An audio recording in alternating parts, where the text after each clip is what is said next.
welcome back to UPB Dental Academy, Leadership in Times of Crisis. I'm here, as always, with Dr. Aggregating Numbers. I'm Mark Gaylord, and this is kind of a fun show today because I have both my bosses online, so to speak. Peter Evans, founder and CEO of EDMS Dental. Welcome on board, Peter. How are you today? Thanks, Mark. It's a sunny day in Ottawa, so it's a good day to be here. Thank you. So, Peter, maybe just a little bit of background on you and EDMS and what that product, we'll get into the what and the solution later, but maybe just a little background on you and how this whole thing evolved over the last 6 or 7 years. So a little bit of further background. I've got 30 years of data analytics, data processing in large financial systems and distributed worldwide operations. I have a very good friend of mine who is not only my friend, he's my dentist, and also became the owner of 14 dental clinics. So having casual conversation one day, and I'm a curious guy, and I ask questions, and I was like, so how do you manage like the financial side of your business? How do you manage 14 different financial operations, if you will, and roll them all up into one global one? And his answer was, well, everybody prints out the reports at the end of the month and they fax them into our head office. And we have a guy that lives in a dark room and we don't let him out. He types them all into another system. And I'm like, fax machine, 2013, really? So, here's the general rules of entrepreneurship. Number one, identify a problem. Number two, identify a solution. Number three, an important one is identify your audience. Who are you going to take the solution to? So I ended up through a series of conversations at Henry Schein headquarters in Concord, Ontario, with Cy Alborn, who was then the president of Henry Schein Canada, and one of my favorite people in the world, Peter Jacoon, who was at that point the VP of Special Markets in Canada. And I sat down and talked to them about what I saw as a solution to this issue of multi-clinic ownership and managing information. They ultimately referred me to New York, and I ended up meeting with a woman who was the VP of Data and Analytics for Schein Global Worldwide Operations. Her name's Diana Friedman. And we had a great chat, and I talked to her about what we were thinking about and, how this would work and, what my history in terms of my career meant in terms of being able to apply the solution to this. And at the end of the conversation, she basically said, if you can figure that out, we would be very interested. So we did. Currently today, we speak about 22 different practice managers. I call them languages, practice management software. We're North America wide. We work in the US and Canada, and we aggregate data for clinics. Now, having said that, right, we had a solution to the multi-clinic ownership problem in the finance, but what's happened in this whole thing is we've actually learned dentistry. Now, I'm not willing to say that I can compete on the practice level with people like Aggie and her team. That's not what I do. But we see information inside of your clinic over time through all the data that we aggregate. We just don't do the financial stuff. We do everything. And I mean everything. And we got into the whole field of how do we apply that information to clinics to help them become more operationally efficient. And of course, the secondary to that is, of course, group practice is one part, multi-clinic ownership is another part. Single practice is the greatest majority in the market. And quite frankly, our perspective is really simple. We want to give single practice the tools that they need to compete with the big guys. This is the information these people are using. And we deal with clinic ownership anywhere from a couple of clinics to several hundred clinics. And it gets really interesting when you scale into multi-million-dollar companies, and I mean 200 million in revenue a year kind of thing, and see what they do, and then roll that back down to the single clinic and say, here's how you can compete with these guys on multiple levels, and this is what we do, and this is how it works. And of course, the bottom line of the whole thing is we need to make it easy for you. So that's where the technology comes in. We make it really, really easy for you. So there's a very high level of how we came to be and what we do. Well, Peter, I love numbers. I am a numbers girl, as anybody who really knows me knows that. But I feel like many dentists actually focus on the wrong numbers when they're looking at their reports or stats. And I think that there's a lot of mistakes that are being made as a result of that. And so like knowing certain key numbers about your business is so important, especially now when we go back to work after COVID. But I feel like there are probably some common things that you see or used to see before we shut down, some common mistakes among many dentists where they're maybe looking at some metrics, but it's the wrong metric, or as a result, they're making the wrong decisions. Can you maybe talk about that a little bit? Kind of what I see often, as an example, I can be interpreting something I see on a report, and I may be correct in my interpretation, but if I'm looking at the wrong thing, the wrong number, then I make poor decisions. So I kind of want to find out more about, what do you see among dentists that's really common, that's a common mistake, and sort of how your software helps them relate and fix that? So you got a couple of questions in there, and I'll stage through them. Let me know if I missed anything here. The first problem is a lot of doctors don't actually look at their numbers. Or number two, they do get numbers, but the numbers are cobbled together by their staff out of the software that they have. And in all honesty, practice management software doesn't do a great job of reporting on this. It's not what they're there for, really, right? So you've got staff working for you. I mean, your principal revenue maker is you being in the face of a patient doing what you do, and your staff thereby following you and doing what they do. So anything you do outside of that is a loss of revenue. It's a loss of your focus and direction. And you have to ask yourself, how much time do you actually spend looking for information? So if I take a revenue chart and I calculate what your production value is per hour, and then you spend 2 hours looking through a bunch of reports your staff put together for you, how much did that just cost you? Not just in your time, you're paying your staff to do that. So the bottom line is, I run into a lot of doctors that say, hey, I've got metrics, I've got people that do it, don't need what you do, which is perfectly fine. If you're happy, I'm happy. But if you really want to sit down and go at it with me, I'm going to show you where it's not just a matter of having the right information, it's the time you spent to get it. Ours is really simple. We deliver it to your phone. You literally pick up your phone and push a button and it's there. And we can customize that any way you want. But the reality of it is, the people that are building that information for you in the background are better served serving your practice and your clients. So it's a matter of the allocation of time and money. One thing I've learned, and please correct me if I'm wrong, the last thing you want to give a doctor is a spreadsheet. Spreadsheet after spreadsheet, you go a little fuzzy-eyed, you get all blurry, and you go, I got to go clean my pick or something like that. You're just not going to do it. And it all falls apart from there. Peter, let me just jump in. When you say that there are so many doctors that are still doing it that way, how do you show them the advantage to having these aggregated numbers and these metrics? And what are some of the solutions that are evolving out of these metrics? I know, Aggie, you wanted to jump in with a question as well. We'll just keep bombarding them. I wanted to just make sure that we kind of define what people are looking at first, because I think that one of the things that... I'm getting there. Oh, okay. Yeah, patience, Aggie, patience. I'm coming to you. Oh, no. I told you. You actually asked me 5 different questions in one. It's like, excuse me, are we married? I've done this before, right? So here's the answer to that one now. So what is it you actually want to know? What do you want to look at? What is the low-hanging fruit in your practice that you can kind of grab onto very quickly? Yes, production is important. Collection is equally important, especially if you're an assignment clinic. Collections is a nightmare in an assignment clinic. And one of the reasons is because insurance companies don't want to give you information, because if they do, you'll maximize the insurance policy, and they don't want to pay anybody anything. So they make it really hard. And when you have multiple associates in your clinic, the insurance company reports against the associate, not against the clinic. So you've got to aggregate it all yourself, right? I'm already looking for a handgun to shoot myself in the head because it's a nightmare to deal with.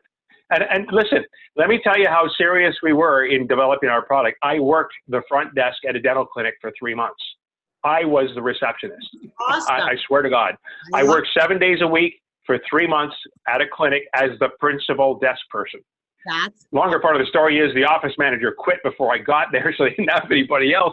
But what I got out of that was an incredible training, working with 2 associates and 2 hygienists and 3 assistants, and the whole movement of this through the clinic. And it was an assignment clinic. And I swear, if you put the gun on the table, I would have shot myself. It was incredibly complicated and difficult to coordinate all that. So at the end of that day, then you've got to try to figure out what the hell happened. Now, the good part of it was we were installing our software in that clinic. So I had my clinical aid with me already. I was 1 step ahead of most of the people in a practice in this country. Now we get into your appointment schedule, we look at your operation side. Remember, I can look ahead in your appointment schedule, I can look back in your appointment schedule. I see the history of your clinic.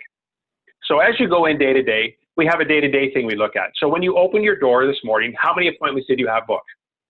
When you closed your day, how many of those appointments got completed? And the ones that didn't get completed, what happened to them? Now, a lot of clinics, their staff don't mark it as canceled or rebooked or no-show. Some do, some don't. We don't trust them anyway, no offense, because we don't know what they're doing. We just go one step further. If the appointment didn't occur, in other words, there are no procedures against the appointment and no notes for that day, we just want to know, did you rebook them? If you didn't rebook them, that goes up on your chart, on your login.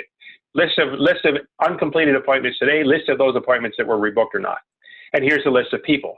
So what you want to do with those is talk to your front desk and find out what happened. They didn't show, they canceled, they rebooked, whichever. And out of those that didn't have the appointment for that day, how many did we get rebooked? And the ones that didn't, here's the interesting part. So did we ask them to rebook? We also look at your appointment book at the end of that day to find out how many new appointments were added for that day. How well did your staff do at filling in the voids in your schedule? So these are all metrics you look at day to day. We can then go higher level. There's all kinds of cool stuff we can do. We can look at a hygienist and we can look at the body of work they're doing. So we actually look at the procedure detail. We can look at the associate side. A great one. So Peter Jagoon, my friend, Peter Jagoon is now the Vice President Special Markets and Vice President for Ontario and Eastern Canada for Sinclair Dental. He's moved over. We've gone with him because I'm an incredibly loyal person and Peter walks on water for me. He's a great guy. So Peter came up with this report though. He said, Peter, can you give me a report that gives me the minimum standard of level of patient care in a clinic? And I'm, okay, Peter, you need to define that for me, right? I got the words, but you need to explain to me the detail. So we took a very high level premise. Everybody's gonna have a take on this one. So just all we're doing is drawing a line and say, look, let's look at this here. 2 appointments per year in hygiene, 2 dental recall exams per year, 2 bite wings per year, and 1 pen every 3 to 5 years. Just a general line. I've heard 18 months, I've heard 2-year timeframes, I've heard 12 years in hygiene. Don't worry about the semantics. As long as you've got a line in the sand, you've got something to measure. It's all about measuring. So we go into your clinic, we load your clinic. The first thing I'm going to do is show you a report that tells you how well your clinic did at meeting that minimum standard level of care.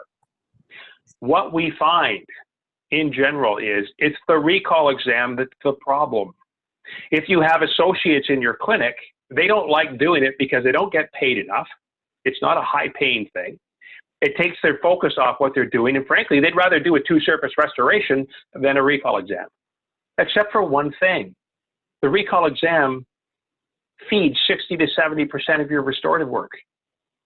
So if you're not filling your pipeline, where's the restoration work coming? Yeah, you're sort of cutting yourself off before you even go forward if you're not filling that pipeline like you're saying. But we're curious. Yeah. You're in obviously in the DSO space, largely in the U.S. right now, and with one of the couple of the big DSOs here in Canada. With the reporting that you deliver, how does that differentiate between the solo practitioner like Agatha and a big DSO? Where are the advantages? And is one group looking for something more than the other? What are people requiring from you? And what are the solutions and the metrics that EDMS are delivering to those 2 different spaces? Well, the education we get from the DSOs is operational efficiency on a mass scale. It's one thing to look at, every clinic has its own vibe. You're never going to take that away because the common thing that we can't digitize is people. Who you are, how you work, what you do. And of course, the biggest influencer of this entire thing is the doctor that owns or runs a clinic. At the end of the day, you're a coach. You need to learn how to coach people. It's a requirement of the job. The one thing they don't teach you in dental school is how to deal with people. People have good days, people have bad days, people have personalities, people bring outside influences of their life into work. You need to figure out how to carry that. Right now in COVID especially, the clinic owner, operator, whatever you are, you're carrying the whole weight on your shoulders. And you're human too. And you're not only carrying the weight of COVID from your family and the impact on you, you're also carrying the impact on your business and your ability to move forward. What you do with that, we have what we call our COVID dashboard, where we're going to analyze your clinic with you, put a plan in place with you through our Engage team, and then give you the measurements on the dashboard so you can see how you're doing. And we're looking with you. So if you don't look and see it yourself, we're going to phone you and say, Aggie, yeah, we saw this, this, and this, and these things here, we think you need to take a look at. And this is what we suggest to you. And then you decide how you want to put that into play. But here's a general layout. Number one, communicate with your patients when you start rebooking them. Number two, don't overbook your clinic. Go slow. Underbook yourself a little bit, if anything, to give yourself room for the first few days. You're going to have to use more patients than you have in most of your given life, unless you raise small children and then you've already got patients, and you know how that works. Communicate with your patient, tell them what to expect, tell them what you're doing to make them feel comfortable. It's all about comfort.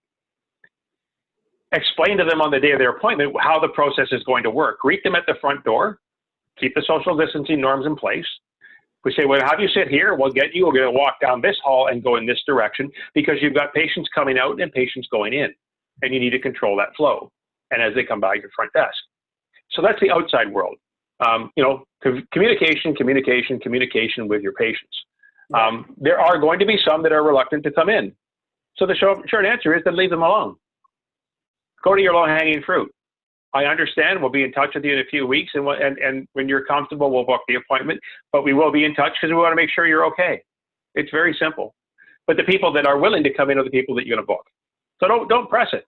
The biggest mistake you can make right now is pressure people that are already under pressure. Same thing with your staff. So now we have I'm going to call it our low-hanging fruit. It's not a great phrase, but we'll go with that. And we have our people that are interested, willing, and want to come in. And now we have our staff that's going to receive them. So first off, you're not going to come back with your full staff, because you won't have a full up. You're going to have to look at, what is this flow going to look like? We know the guidelines in the CDA are moving around. I know it's not carved in stone. Start with a plan and adjust the plan as you go forward. But as you build your plan and you communicate your plan to your people, they will buy into what you're doing. They will have their suggestions. Listen very carefully, because they're afraid. The number one fear that we're hearing out of the 6 states and the 1 province that opened is hygienists are terrified.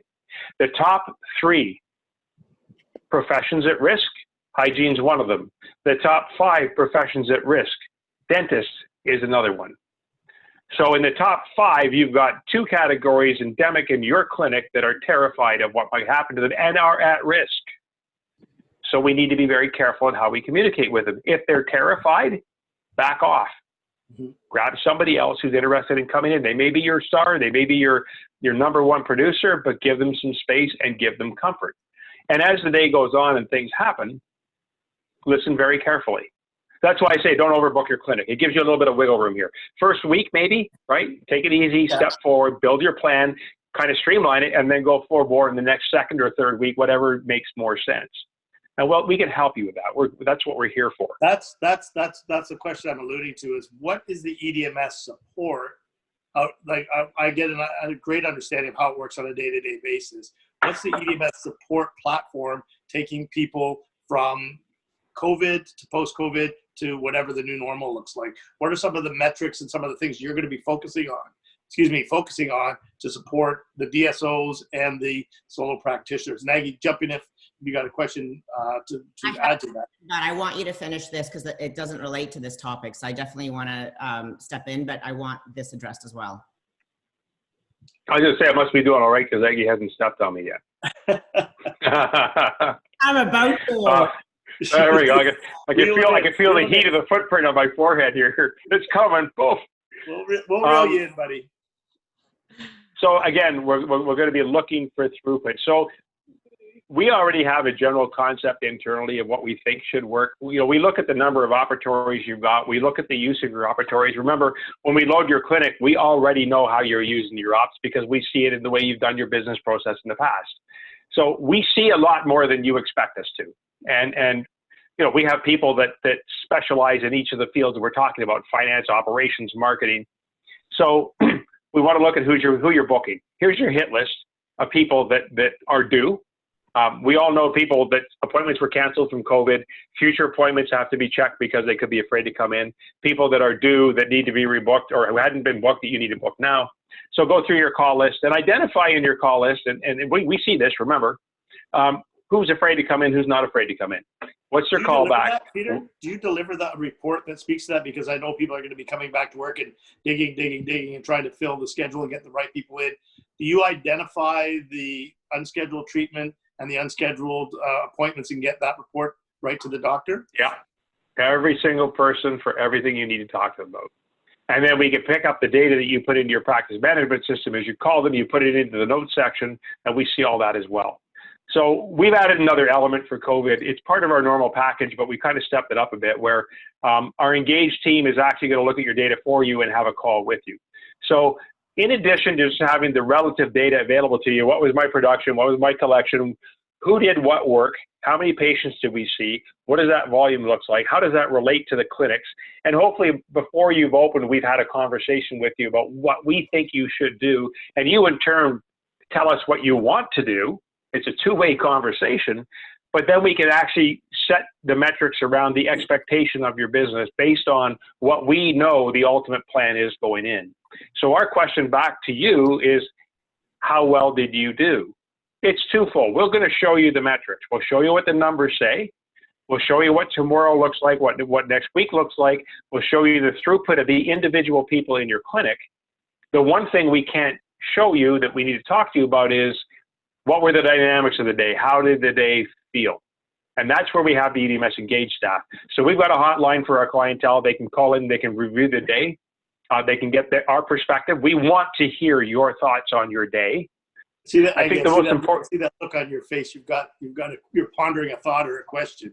Well, what I want to do is, because we've kind of gotten through 17 topics before I actually got that first one with you. I really want to go back pre-COVID. Forget COVID, forget what's happened in the last few months. Let's just go back to like October of last year.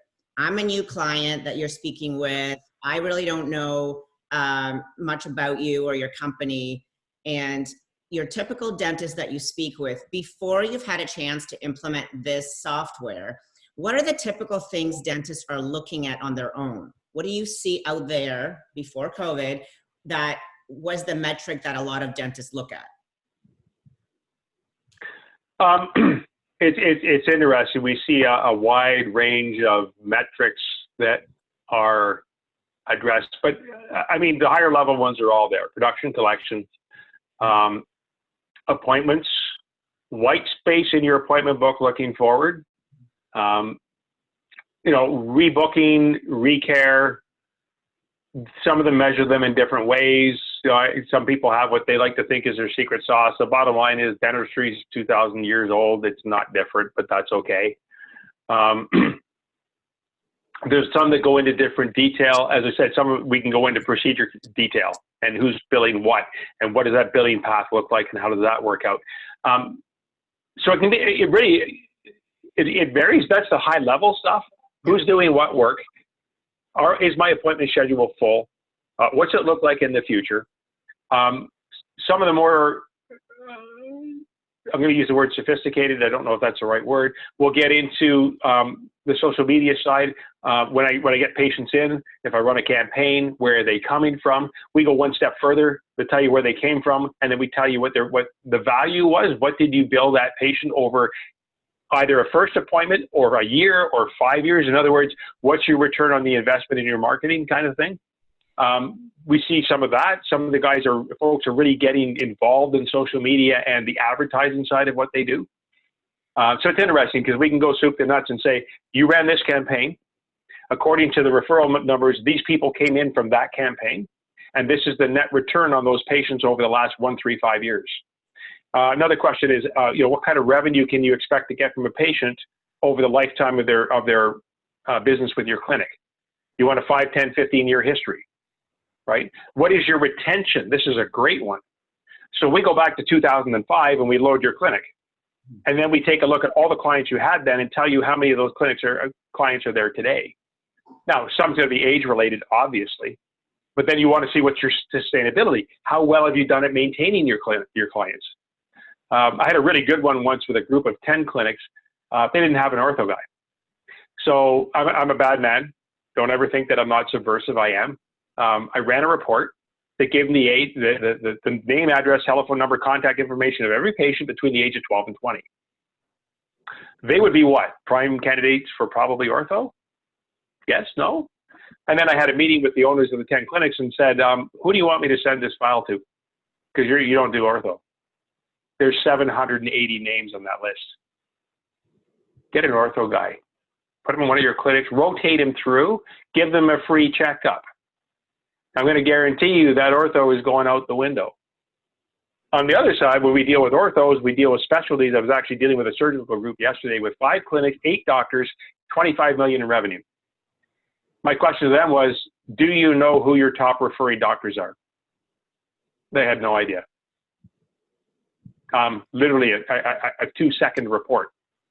And really what you want to know is, this is the cool part in specialties, right? Who's referring? What is my success rate on the people being referred through that particular person? Because what you want to know is, are they doing the referral properly? And if they aren't, then go and coach them and tell them, if you do the referral this way, it works better for us. The guys that are the better referrers to your practice, you want to go back and say thank you in whatever you think is an appropriate fashion. Hey, Peter. The other one is, we're going to have a sign. When I touch my nose, you've gone off sideways the topic that I'm trying to follow. So here we go. So just so you know, I was a math major in university, and I love tangents. I love tangents. If I could go off at a right angle, I'm there. It's all over. Okay, where do you want to go? Let me take you to where I want to take you first. Dentist who doesn't know you. You have answers that are like so up there, but there's so many people that think they have the answers and don't need you. And they feel like let's say they're checking, I don't know, let's say they're looking at their P&L statement, or, their profit numbers, or their collection, or their production, or their money per hour, or whatever they're doing. How do they know they're doing well? They don't. And the problem is, so I'm going to kind of define where I'm going with this. Most dentists that are looking at whatever metric they're looking at don't actually have a clue how they're doing. They don't know if it's a good day or a bad day, do they? They just look at, oh, revenue is X amount. I hit target or I exceeded target. That must be a good day, despite the fact that the schedule fell apart because they did it maybe with one patient. Or maybe they hit the target, but they've had so many expenses, they're like way over. So a lot of dentists in general, before you come in, have no concept of what a good day or a good week or a good month is. And now you're going to come at them and say, hey, I've got a solution for you. And you're come in and go, here's this software thing. It saves you time, and, it gives you all this information. And here's how it's going to go. One person is going to go, okay, great, and do nothing with it. And then another person, I know a lot of these guys, this is typical dentist personality. They're going to go, oh, look at all this data. And they're going to focus on the data, and they're going to nitpick and get frozen in it, and then pick on the staff because something didn't jive. And they're going to get so overwhelmed with all the numbers. What I'm getting at is, number one, how do you take this person that really doesn't know what a good day is, apply the software and help them understand what things mean and what are the key things? Because if I'm looking at 100 different things on my dashboard, none of it is really important. So which ones, and how do you help people focus on how to grow their business by looking at certain specific things? Off you go. Go.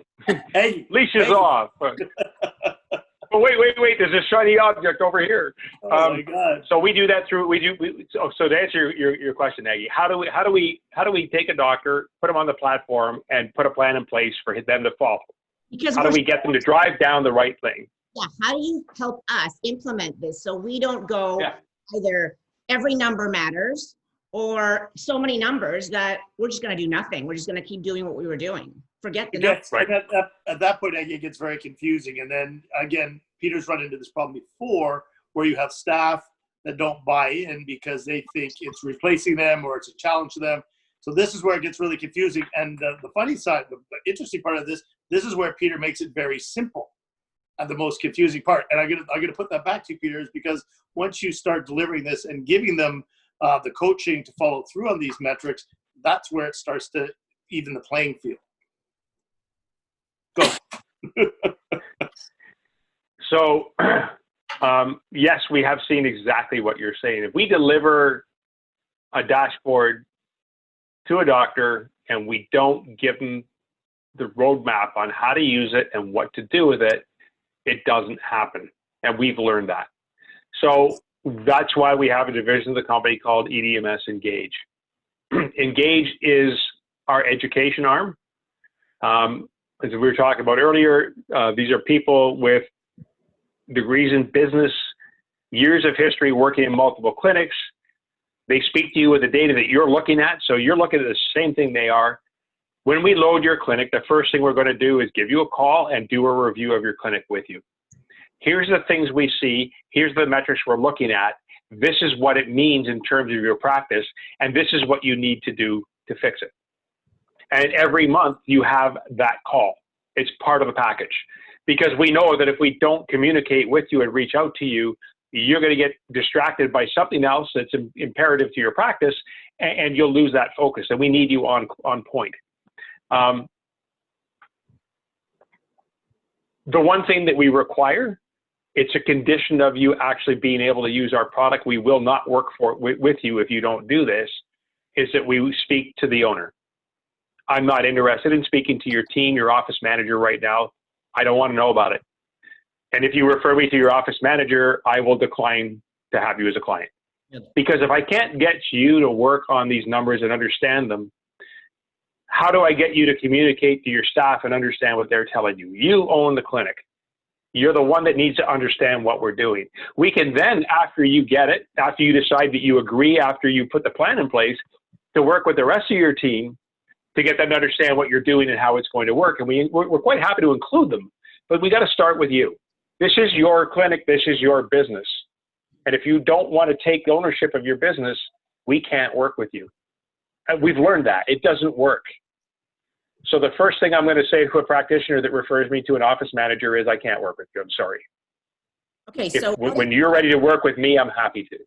So what is, you go into all these offices, you already have a lot of information about different practices. What is the most common thing that you find in like the numbers in your analysis that the dentists were shocked to find, that they didn't know? It really does vary. It's hard to say what low-hanging fruit is because they're all very different, and we look at it in so many different ways. Okay, so two examples. Well, the easiest one of all is simple things like recall exams. Who's doing them? Who's not? I can give you a list of the associates inside of your practice that are not doing it. That's so important. It's absolutely, well, this is fundamental to your business, right?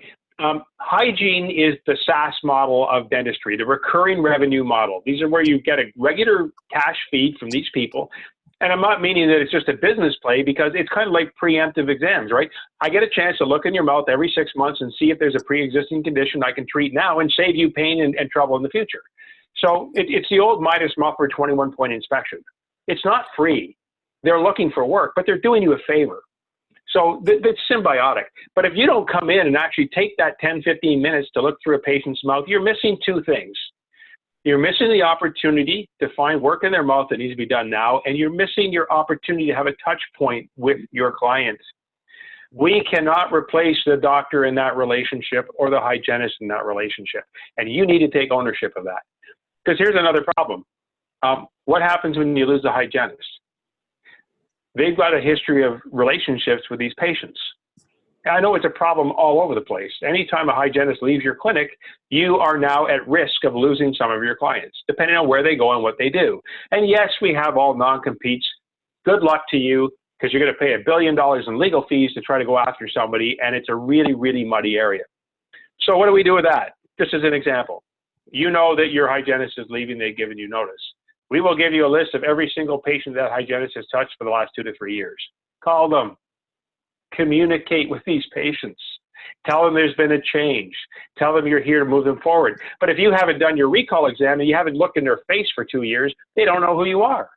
I'm actually going to ask Peter what he had to say in closing, because he's given us so much information and a whole lot of things to ponder and process.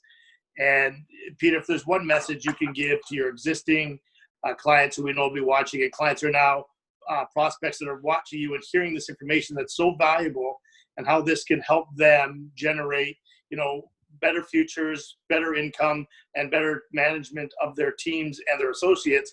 What's a message you can send out to everybody sort of globally at this point? And then Aggie, I won't forget you. Again, I mean, take everything I've talked about into a bundle, right? I mean, there's no one thing other than, if you want to really, really simplify it down to one thing, have a plan. That's it. Just have a plan. I don't care what you use. Some things are more effective than others. If you want to do it your way, do it your way. If you want help and you want to do it electronically, we can do it. Other people can do it. But have a plan. Whatever it is, have a plan. You've got to have a plan. You got to have a plan for your patient, and you got to have a plan for your staff. That's ground zero. All the numbers do is help you measure your success. But the reality of it is, if you put a plan in place and it's not working, you need to know. And you need to know right now. We're coming out of a period that, even if you look at the flu virus of 1918 or whatever it was, it's unprecedented in our times. There's a lot of opinion out there. There's a lot of different perspectives on this, that, and the other thing. They're all valid to a point. It's confusing as hell. What you've got to do is you've got to filter it down and just start with a plan, even if it's a flawed plan. It's a plan, a starting point, right? As the owner of the clinic, you set the stage for your staff. So you come in and say, I have a plan. This is what I want to do. Be open to the conversation. It makes people feel good that they get vested in what they do. I do that in my company. I walk in all the time. I got 20 people at the desk. They're all incredibly bright people. I have a plan. I put my plan up on the wall, and then I let them tear it apart. Right. Because they all have perspective on it. And by the time we're done, we have a new plan. It's a little different than what I started with, but now everybody's included. Everybody's bought into it. We've all agreed on the functionality. But then once we execute the plan, then we start to go, what's working and what's not working. And we tune it as we go.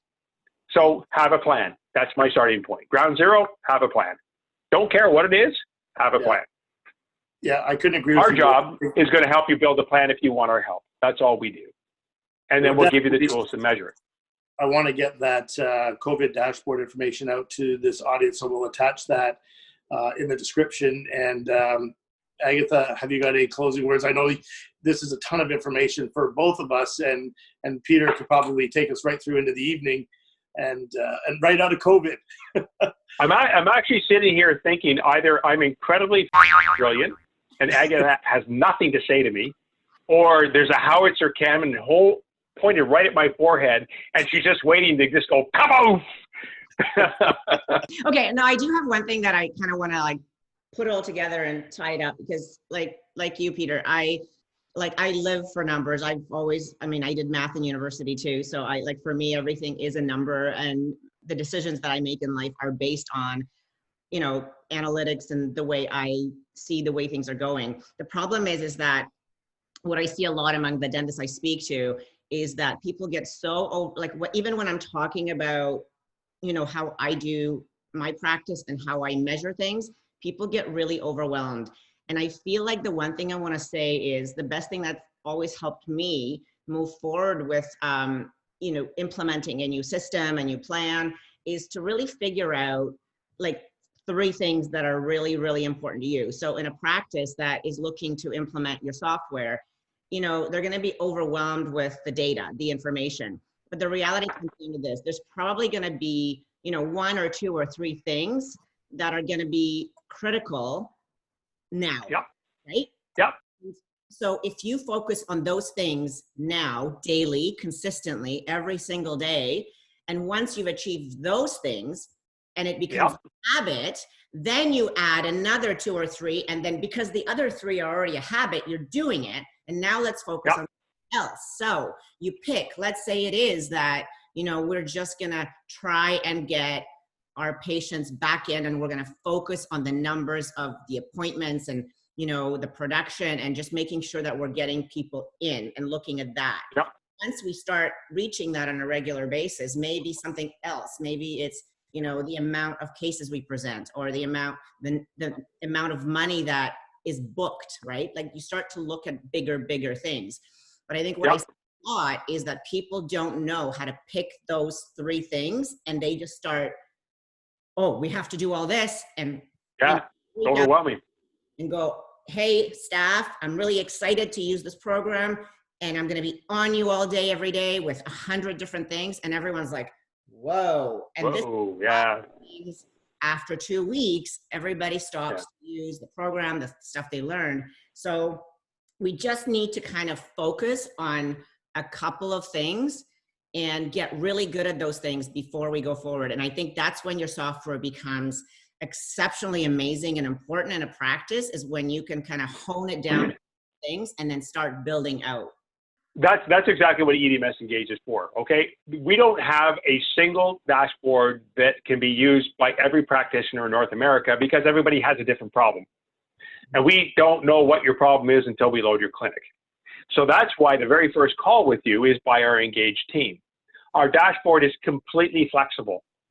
So they are going to review your clinic themselves, then they're going to review your clinic with you and agree on what the top 3 is. And that top 3 becomes your front page of your dashboard. And we can do this dynamically. And we do exactly what you asked. Once you got the 3 of them working, you get that in your clinic, we're already looking for number 4 and 5 and 6. And we just bolt them into the dashboard as we got. We have 7 years worth of coding that we have done for clients across North America. We have every report on every metric you could think of. And all we do is bolt the next one in and give you stage 2, stage 3, stage 4, and build you out.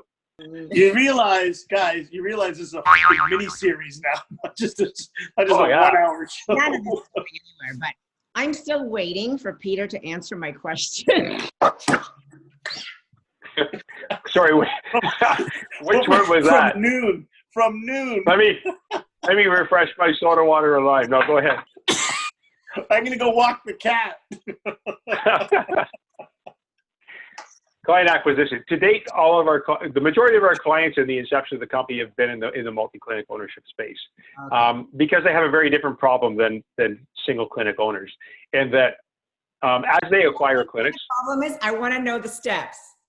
No, this is going to tell you where we came from. Follow me here. You can edit what you want.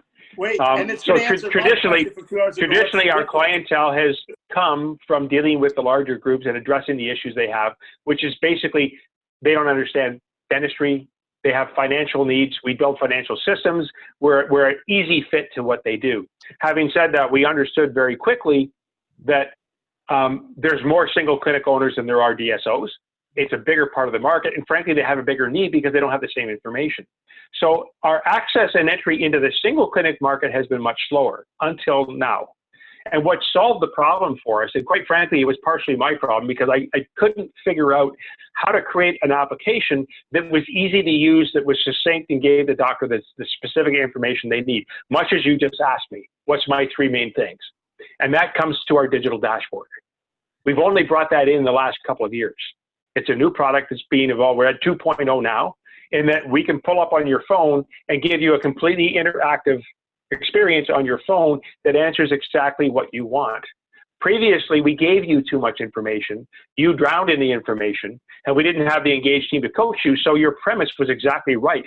The doctor got overwhelmed, and it never actually got put into play. It's not because the product wasn't good.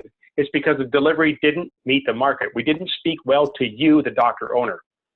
Exactly it. We missed it until we got into the digital dashboard side. And suddenly, we can give you a 1-pager that gives you the succinct data that you need. And if you want more detail, you just push the button. You simply click on the screen on the graph you're looking at, and it will drill into the detail behind it as far as you want to go. If you want to go down the rabbit hole, go down the rabbit hole. But the engaged team are going to be the ones that do exactly what you've done for me here, Raggy, is pull me off my tangent and get me back to the front page and say, but this is the problem you need to solve right now. And they speak dentistry very well, and they will evolve the dashboard with you as you grow into it. So we want to do your low-hanging fruit. We want to show you value right off the bat, and that's how we do it. No, I don't. Because that's not what we're going to do. I don't mean that. I mean, if let's say we're talking and I sign on the dotted line, and you give me a full report of, and there's like 7 things I need to work on, and let's say you guys recommend these three, but I'm like, you know what? I know that these are really important, but I actually want these three first. Can I make these my dashboard and not these? I think Certainly. Egg was asking, can you customize the reports, which is like a statement answer, yes. No, your dashboard is yours, and we will change your dashboard to meet your need. Okay. So you lead into that. And what's interesting too is Aggie's a Sinclair client. You live in a microcosm. No, you're not normal. I think that's fair to say in terms of your scope and the business and what you're doing. But the average doctor lives in they live in, well, it's not before or after a bottle of wine. There you go. During. Never know. So, what's your ideal client right now? You. Why? Because you get it. You already recognize not to get into the rabbit hole, not to immerse yourself in everything, right? Just based on what you're saying, one of your key focuses is the dynamics of your team. It's not that you're not eccentric in your own right, because being in the business you are by default eccentric. It just comes with a package. You're very particular people that focus on very minute things. Yeah. And it's a bit of an obsessive compulsive OCD kind of thing. You're grounded. You understand the need for the integrity of the relationship with your staff and the teamwork. You're a metrics person, right? You get the numbers. You're going to get excited by the numbers, but you also know how to come back and focus on what you're doing. So that's what makes you the ideal candidate, right? You get it on a number of different levels.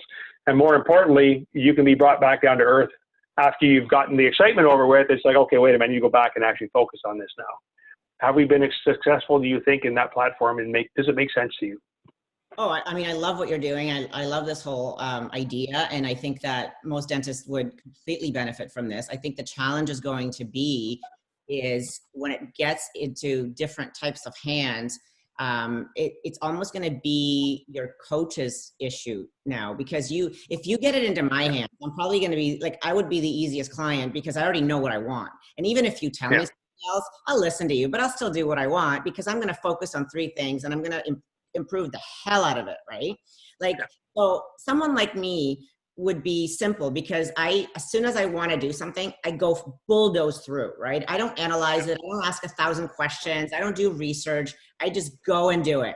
But then you're going to get like those kinesthetic type of people, right? You get the people that need to feel good about it, and everybody in the office needs to feel good about it. And I don't want to offend my receptionist who's been with me for 1,000 years and she's still using the one rate system from 1,000 years ago. You know what I mean? Those are the people that are going to drive your coaches crazy. And then you get your digital engineer type, which are most dentists, which are going to sit there and like analyze every single thing, have questions for your coach, overwhelm your coach, and then still get nothing done.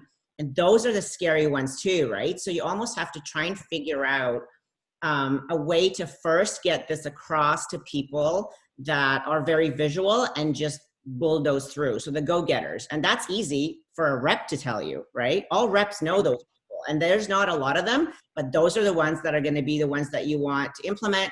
And then their testimonial, you want to get their team testimonial, and then you want to improve the culture in the office, and they're going to be your biggest sellers, biggest promoters. But I think it's a phenomenal idea. It's so much needed. There's no reporting like what you're talking about.